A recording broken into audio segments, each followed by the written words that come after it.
né, eu trouxe aqui para conversar um pouquinho com vocês. Vou tentar passar aqui de forma um pouco mais rápida para sobrar um tempo para a nossa discussão, mas se quiserem só perguntar, me interromper, vocês fiquem à vontade. Mas falar um pouquinho aqui de engenharia de produção, dados e inovação, né, que são temas bem importantes dentro do contexto que a gente tem vivenciado. A gente tem que falar de contexto que a gente tem vivenciado, é algo complicado, né? A gente fala, a gente vive uma era de incertezas, de muita mudança. Na verdade, a gente sempre teve mudança, né? Mudança sempre ocorreu, as inovações sempre aconteceram, mas a gente chega numa fase onde a velocidade dessas mudanças tem sido bastante acentuada e um conjunto de tecnologias, né, digitais tem remodelado toda a lógica né, da nossa sociedade, a lógica do trabalho, das relações, né, de trabalho, as profissões e tudo que isso implica. Então, quero trazer essa discussão. Confesso que vou trazer muito mais perguntas do que respostas, então espero que seja um bom momento de reflexão. Talvez não consiga aqui responder boa parte das perguntas, mas pelo menos quero levantar perguntas importantes que eu acho que qualquer pessoa hoje precisa, né, pensar sobre isso, principalmente quem está num curso de graduação, né, se preparando aí para esse mercado, não diria do futuro, mas esse mercado já do presente, esse mercado que tem se transformado a cada dia. Bom, para mostrar que a mudança não é algo só do nosso tempo, né? A gente pegar uma foto aqui de Nova York, em 1904, né? A gente percebe ali basicamente os veículos, né, sendo puxados, né, são charretes sendo puxados por cavalo. Em 2012, o tráfego em Nova York, pela primeira vez, tinha mais carro do que cavalo, né? Em 2017, alguns poucos anos, 13 anos depois daquela primeira foto, a gente já vê, né, Nova York com trânsito basicamente só de carro. Vocês estão estudando engenharia de produção, então vocês devem certamente lembrar do que aconteceu nessa época, né, no início do século passado, com o Fordismo, todo o processo, né, uma grande revolução industrial que culminou, né, em toda essa transformação, né, que acontecia. Mais recentemente, tem uma foto bem emblemática, né, a comparação da sucessão do Papa em 2005 e a sucessão do Papa em 2013. Acho que fica bem evidente, né, uma mudança brusca ali no comportamento, nos hábitos, no tipo de tecnologia que se utilizava, né, em 2005 e 2013. Os smartphones, tablets e etc., você tem uma propagação muito rápida dessa tecnologia. Se a gente pensar desde a criação do primeiro iPhone, né, a gente tem um pouco mais de 10 anos, 12, 13 anos, já não sei certo, mas em pouco tempo a gente tem uma mudança de hábito, de cultura muito brusca em nossa sociedade. E essas mudanças, né, para o bem e para o mal, elas não vão deixar de acontecer.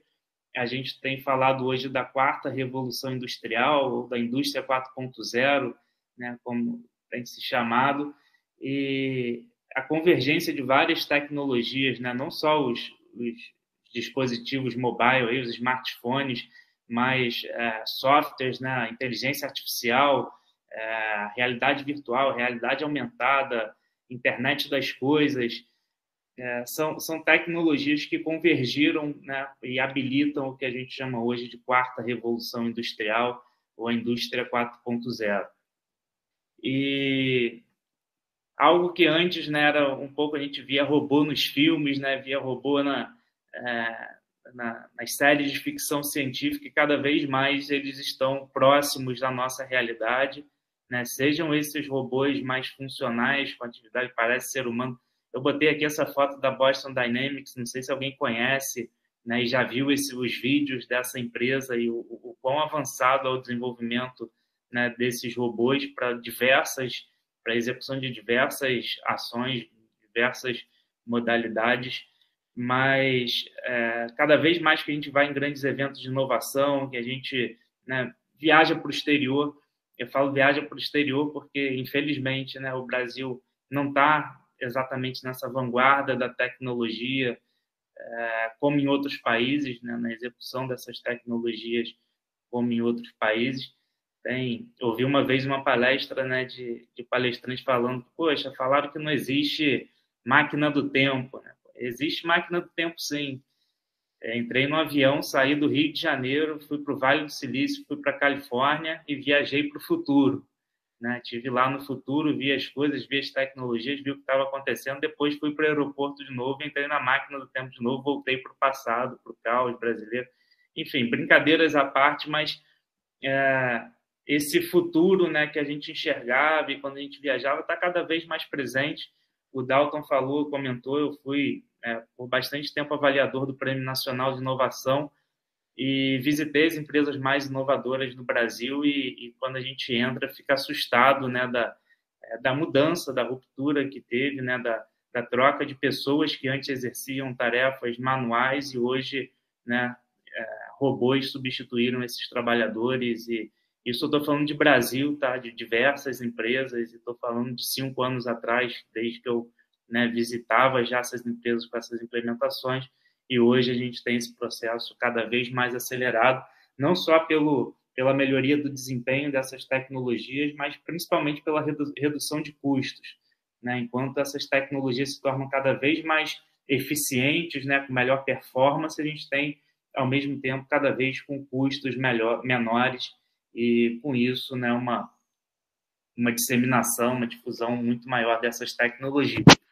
Por outro lado, enquanto a gente fala de corrida espacial, né, da Virgin indo para o espaço, da SpaceX querendo colonizar Marte e de tantas tecnologias de ponta, a gente tem problemas básicos sociais de saneamento, por exemplo, de violência, de segurança, de acesso, né, a comida, a educação e a tantas outras coisas básicas, né, para a sociedade, ainda não atendidas por essa sociedade que hoje respira inovação e tecnologia. Então, só um dado aí, mais de 30%, estima-se que mais de 30% da população mundial vive em favelas, né, em situações, muitas vezes, na maior parte das vezes, muito precárias. Então, aquela reflexão, né, de que adianta, né, tanta tecnologia, tanta inovação se a gente não consegue resolver problemas básicos. A gente fala muito de metaverso, né, na SXSW desse ano, que é a maior conferência de tecnologia no mundo, né, que acontece lá nos Estados Unidos. Um cara muito aguardado para dar a palestra era um cara que foi o primeiro cara que criou esse nome do metaverso. E aí ele chega na palestra, né, e começa a falar que tem muita coisa mais importante para discutir do que metaverso, e fala sobre guerra na Ucrânia, guerra na Rússia, né, e com tantas outras mazelas que a sociedade tem, talvez mais importante do que se concentrar esforços e discutir metaverso. Então, da mesma forma que a gente olha, né, com otimismo a tecnologia, a gente tem essa ressalva, tem que pensar muito bem, né, em como a gente utiliza esse conhecimento, toda essa inovação em prol, né, dos mais necessitados, da sociedade como um todo. E aí tem um livro na verdade, 2 autores, e esse livro é legal, tem uma série de livros desses autores, do Peter Diamandis, que talvez vocês já tenham lido, né, das organizações exponenciais. Inclusive, por coincidência, está aqui do meu lado, né, não era nem para estar na minha mesa aqui do meu lado, estava folheando ele esses dias. Mas esse livro aí, o Abundância, né, O Futuro é Melhor do que Você Pensa, eles descrevem vários indicadores importantes, né, para a humanidade, de qualidade de vida, de violência e de tudo mais, de como a sociedade tem melhorado esses indicadores, né, ao longo do tempo.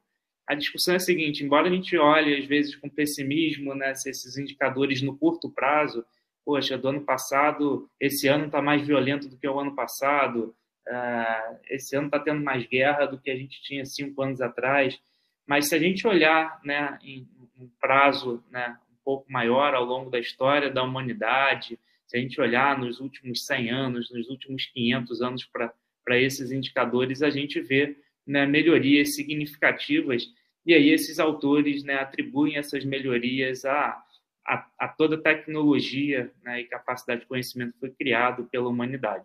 Então, aqui, por exemplo, o PIB, né, mundial nos últimos 2.000 anos, a gente vê, né, esse PIB crescendo e a melhoria da qualidade ali né, de riqueza das nações crescendo muito, né, de forma exponencial aqui nos últimos anos, nas últimas décadas, né, para ser mais exato.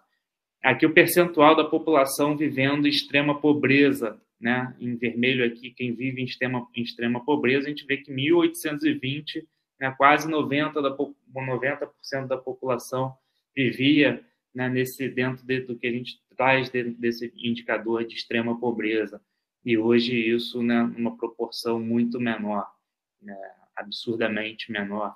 Aqui o percentual da população, né, letrada, alfabetizada, também a gente vem melhorando muito esse indicador, né, nas últimas décadas e nos últimos séculos, né, um século para cá, isso vem melhorando bastante, e principalmente aqui nos últimos anos, né, via disseminação da internet, do acesso, né, ao conhecimento que tem sido gerado. A taxa de mortalidade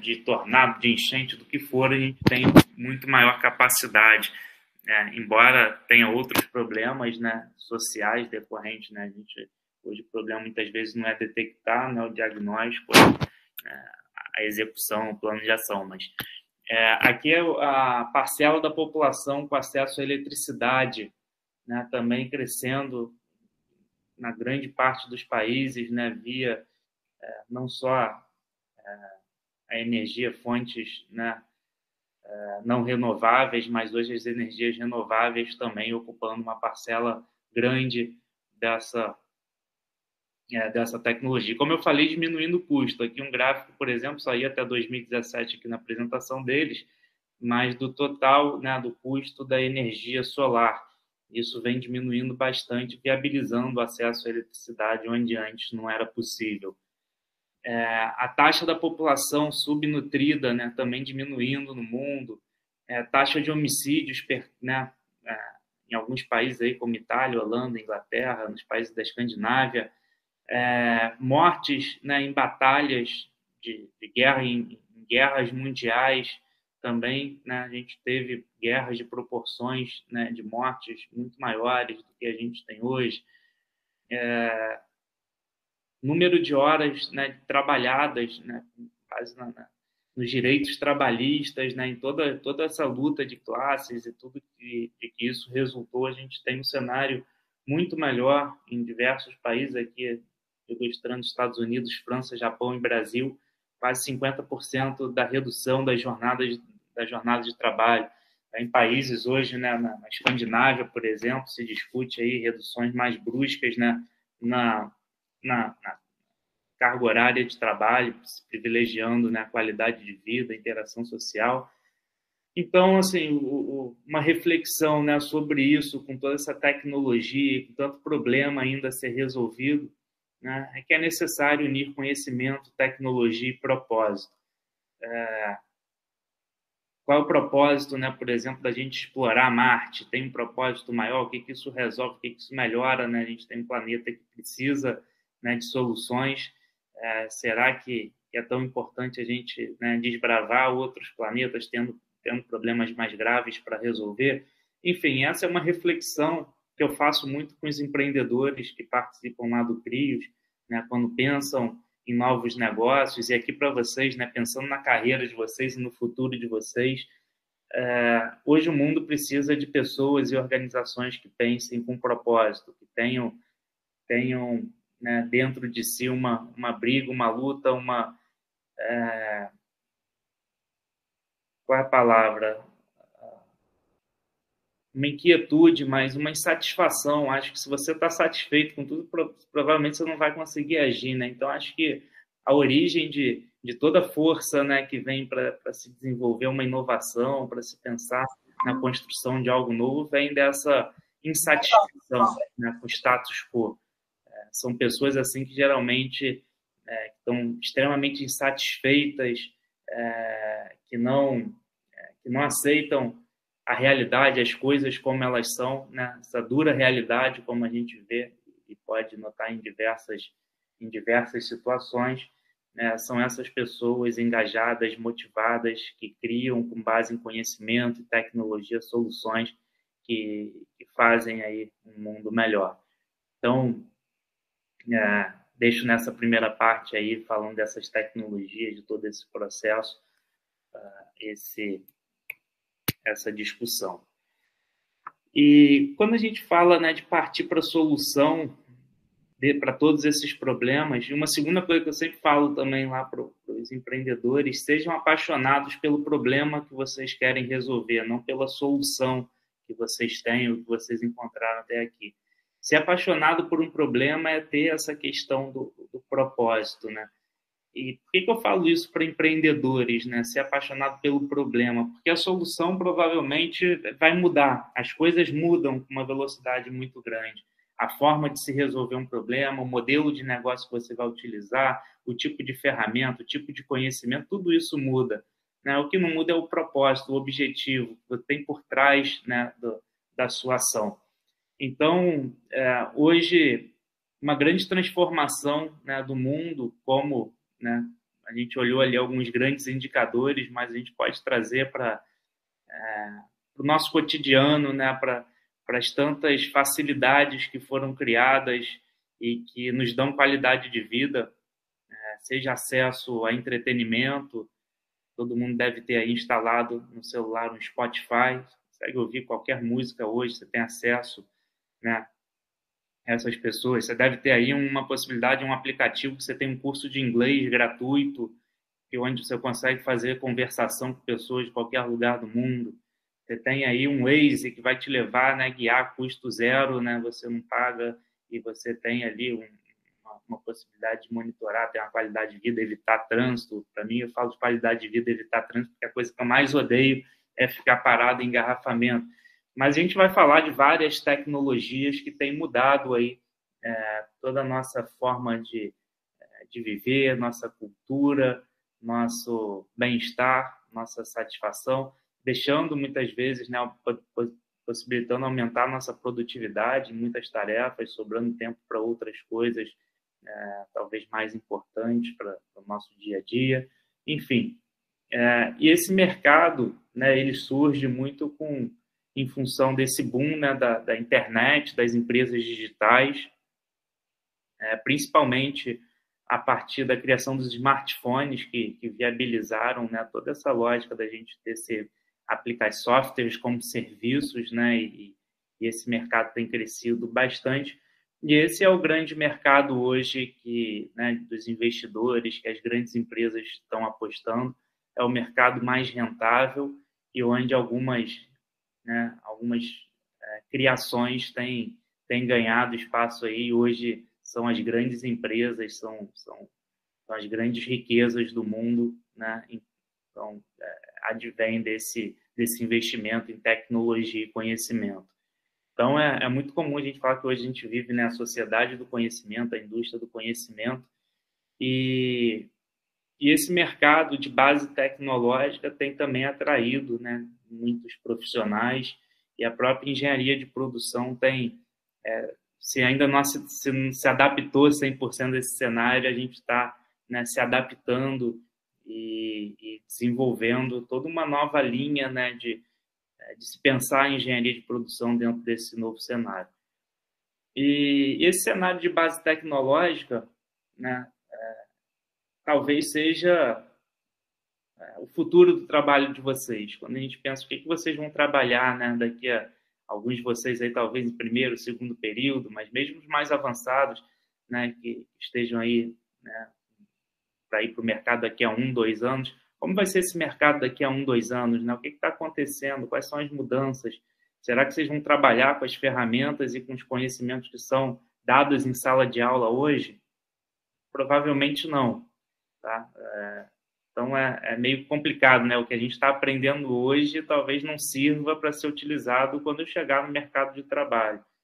E não que não seja útil, né? Eu acho que o grande desafio hoje de todo profissional é aprender a aprender, né? Tá ali, ser um cara criativo, antenado às novas tecnologias, às novas formas, e ter uma capacidade de criação, de desenvolvimento.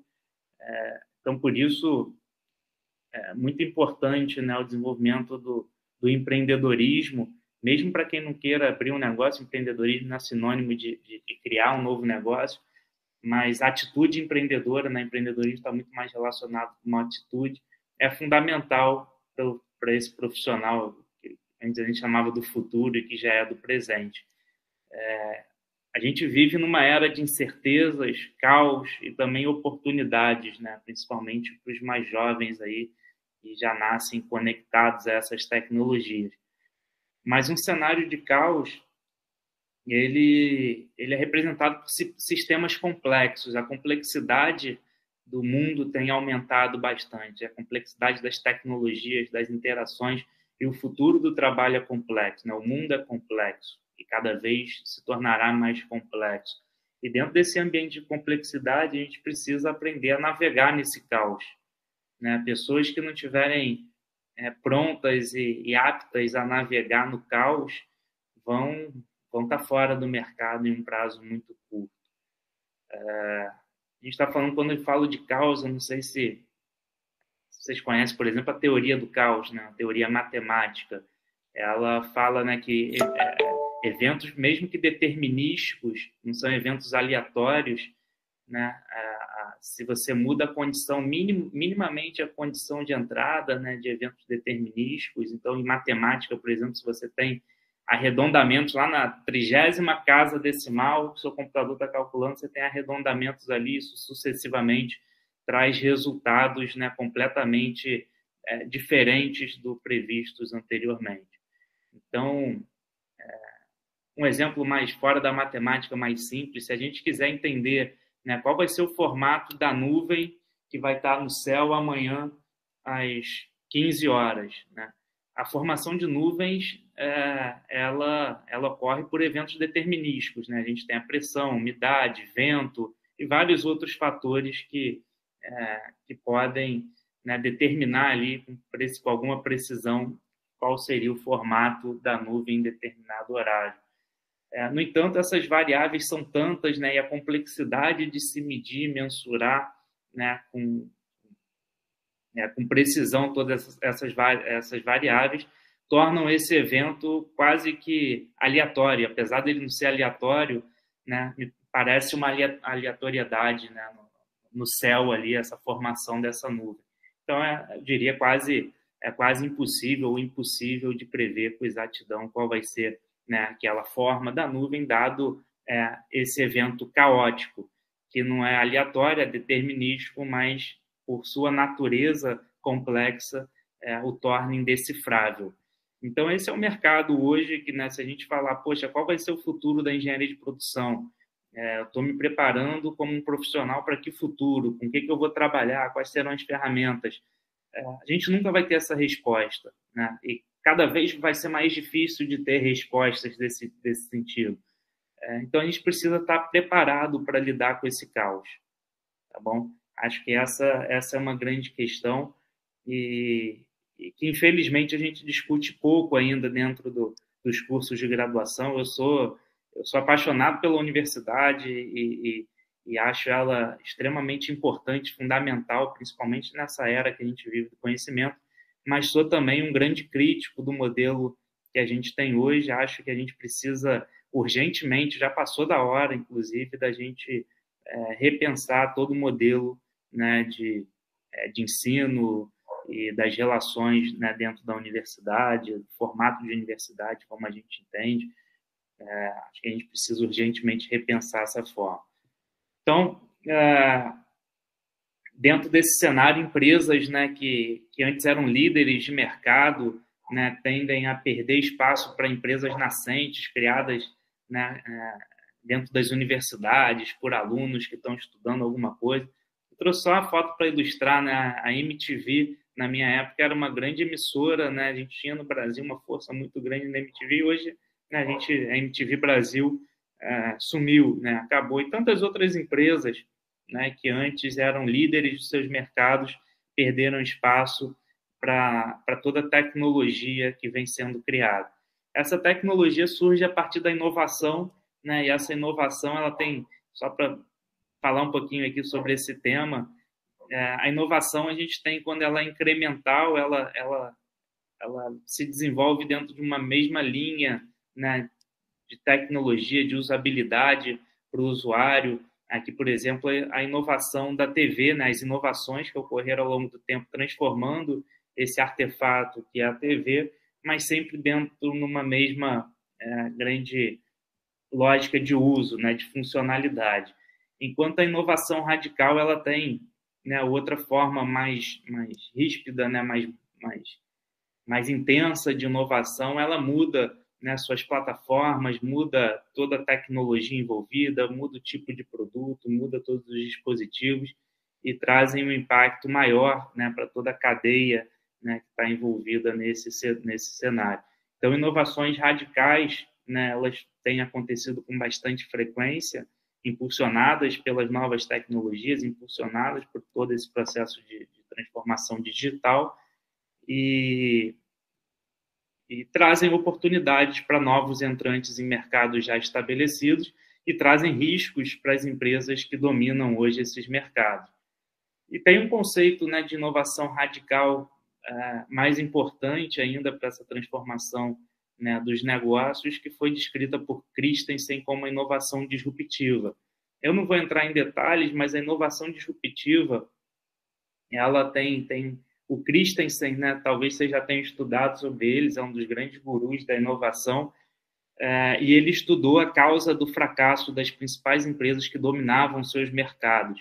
E ele entendeu que, né, existiam inovações disruptivas, eram inovações que surgiam com uma performance muito pior do que o que essas grandes empresas tinham no mercado, mas com uma característica diferente, geralmente de baixo custo, e que, ao longo do tempo, com o melhorar da performance dessa nova tecnologia, ela acabava por quebrar todos os concorrentes da indústria, e com uma característica especial de que as grandes empresas dominantes, no início, não enxergam a inovação disruptiva como um concorrente, né? Geralmente, elas ocorrem em produtos mais marginalizados ou fatias do mercado, né, de menor valor agregado, e quando essas empresas percebem ali o risco, essas novas tecnologias já estão em ponto de transformar o mercado. Sei lá, a gente pode pegar, por exemplo, o exemplo da câmera digital, né? A câmera digital, quando é criada, ela tem uma performance muito menor do que as tecnologias, né, existentes. Ela inicialmente pega fatias de mercado de públicos menos exigentes e tudo mais, e ao longo do seu desenvolvimento ela vai, né, melhorando sua performance até que ela quebra, né, passa a ser uma tecnologia vigente e quebra todos os concorrentes. Vocês devem lembrar, né, a Kodak tinha mais de 80% do mercado mundial de câmeras e hoje é só uma lenda, é só essa história para contar que a gente tem, ou está na prateleira de colecionadores. Mas uma grande empresa, né, líder de mercado mundial, ela quebra com o surgimento de uma nova tecnologia que transforma todo o segmento. Tem uma questão, né, interessante nesse caso, que a Kodak, inclusive, foi pioneira nos estudos da câmera digital, mas abandonou esse projeto em determinado momento.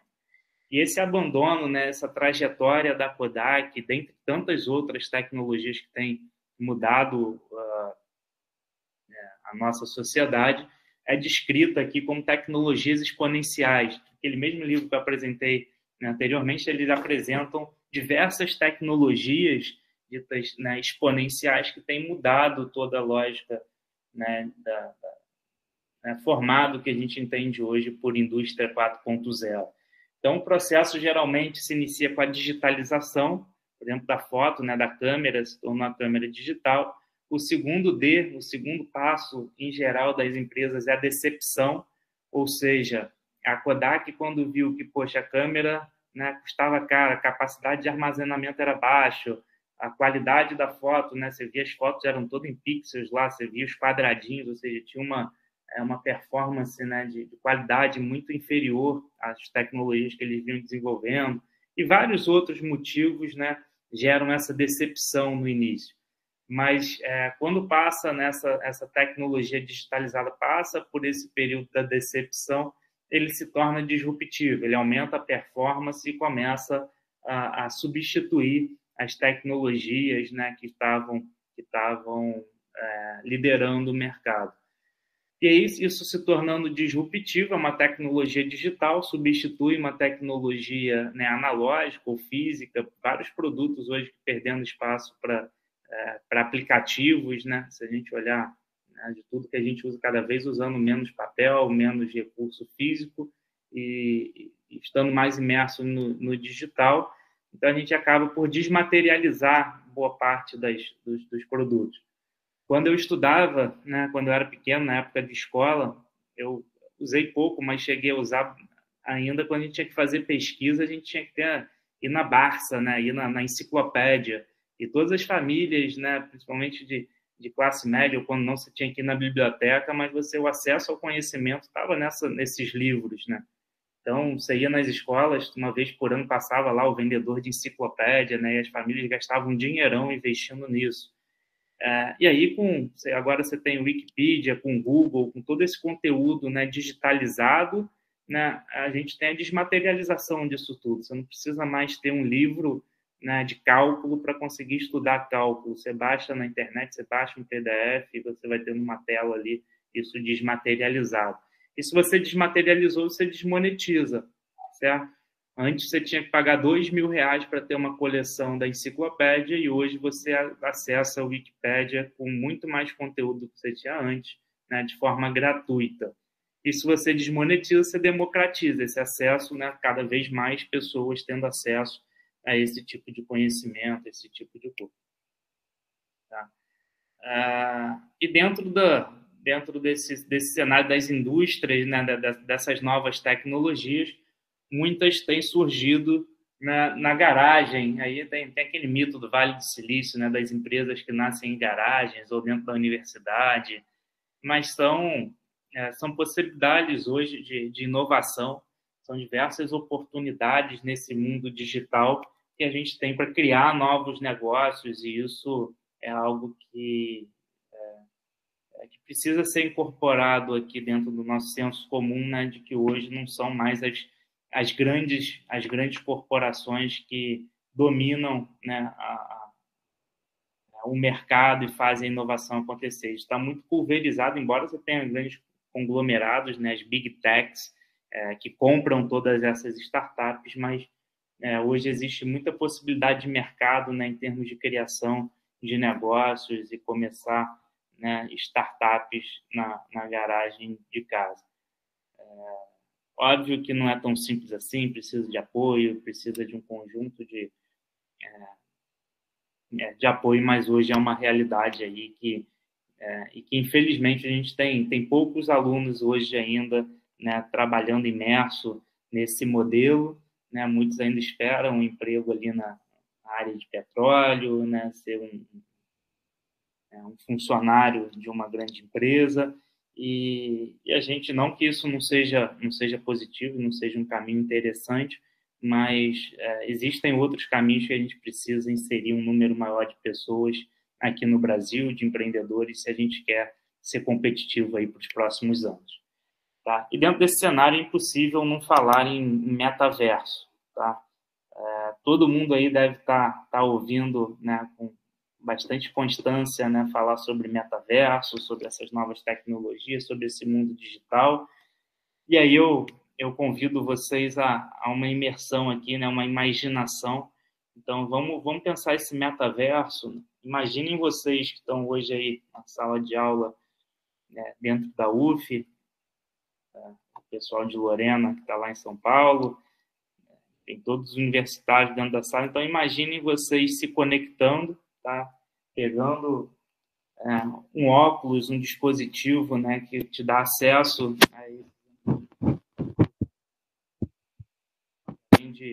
de ambientes digitais, como a gente tem na tela do computador e como vocês estão me assistindo aí agora, esses ambientes trazem toda uma lógica de imersão que é muito interessante.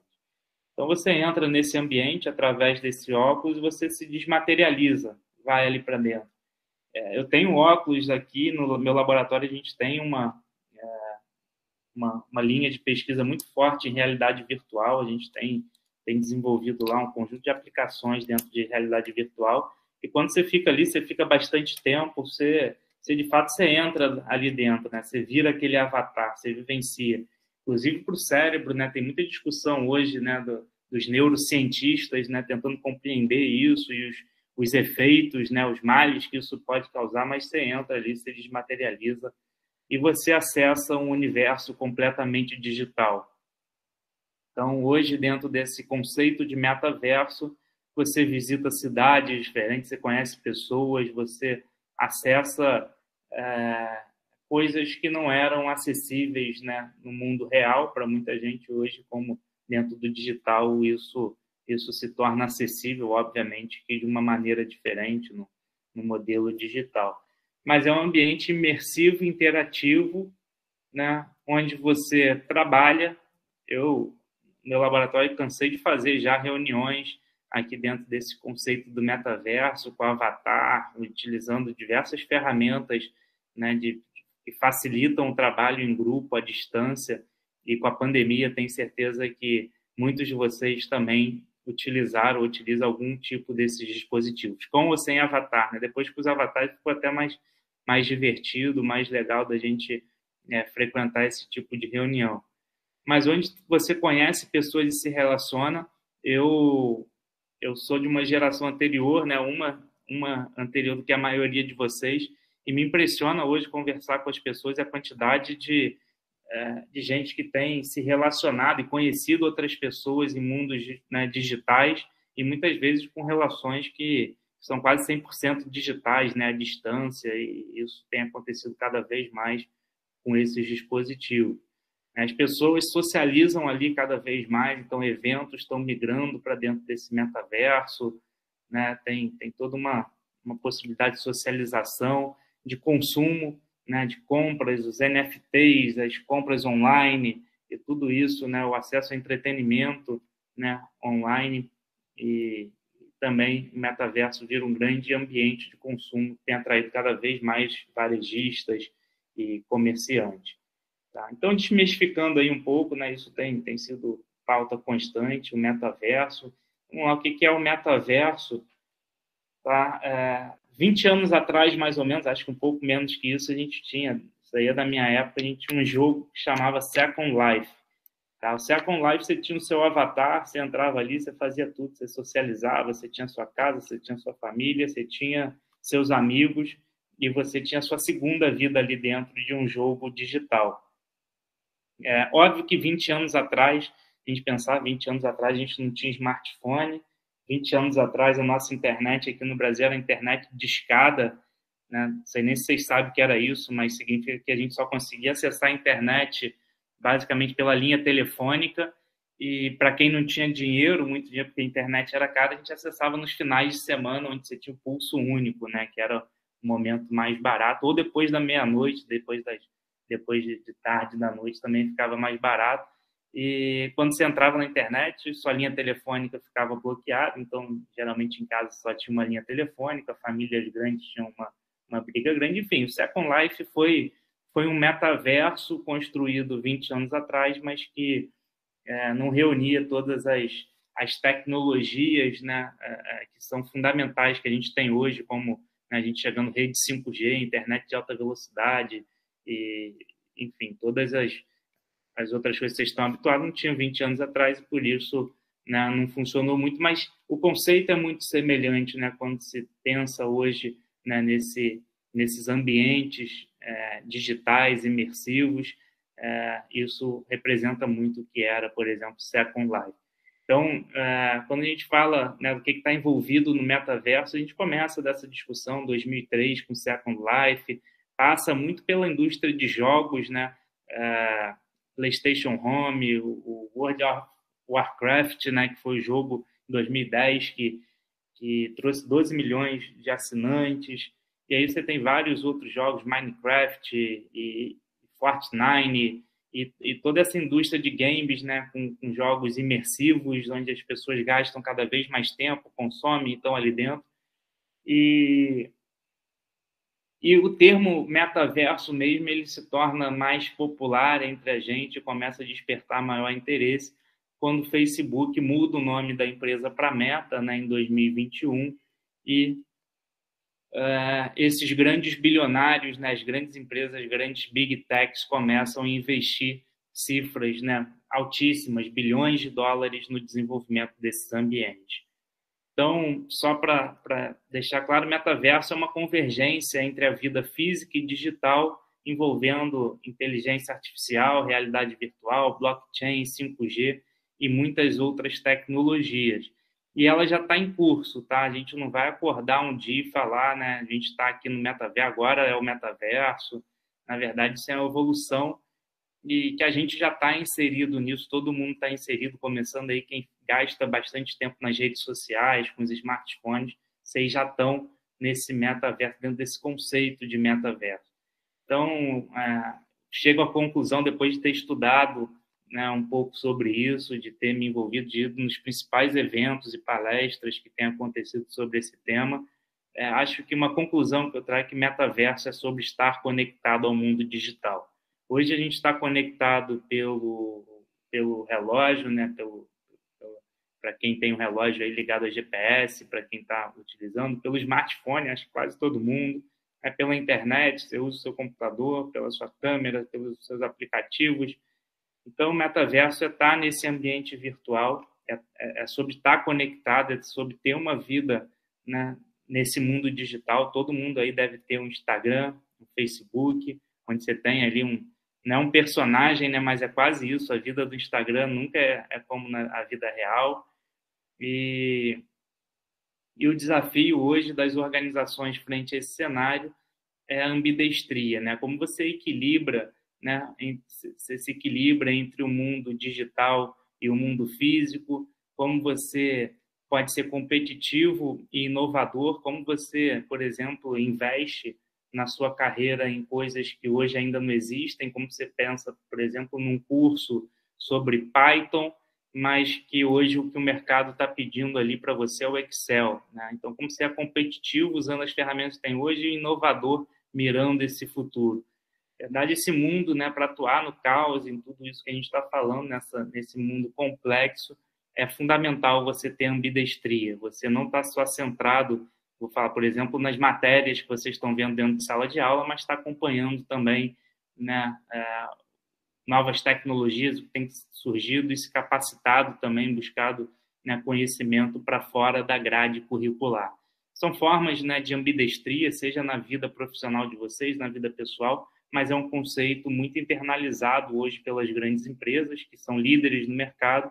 Hoje elas entendem a inovação com maior importância, aprenderam esse conceito lá que eu falei do Christensen, né, das inovações disruptivas, não vão cometer os mesmos erros do passado, investem, né, de forma muito regular em inovação.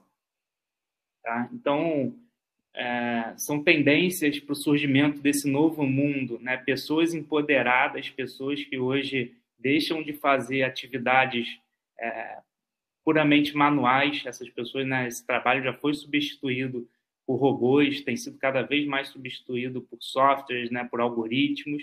Então, a gente tem um futuro, né, com pessoas empoderadas, pessoas que vão ser criativas, empreendedoras, negócios conscientes, né, pautados aí naquela discussão de propósito, e tecnologias transformadoras, cada vez com maior performance e menor custo, né? Então, acho que essas três grandes características são tendências para esse novo mundo, onde a economia, a política, os negócios, as relações com o trabalho, o valor criado deverão ser muito distintos dos modelos e padrões vigentes.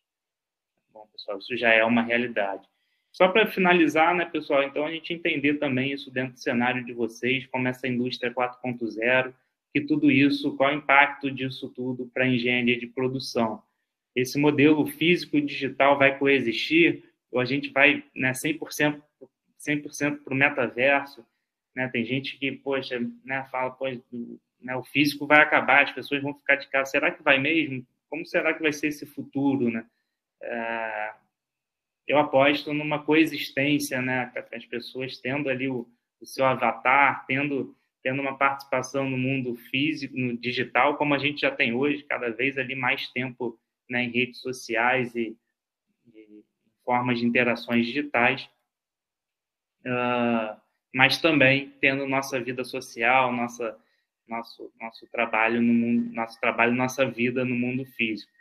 Mas, por exemplo, a gente vai discutir engenharia organizacional, né? Como que é a engenharia organizacional em tempos de DAOs? Vocês devem estar ouvindo muito falar sobre as DAOs agora, né? Quem está antenado nesse mercado de tecnologia. Então, as organizações autônomas descentralizadas. A gente tem várias empresas, várias empresas, né, descentralizadas, né, em atuação. Então, é possível que daqui a um tempo vocês venham a trabalhar para uma dessas empresas, né?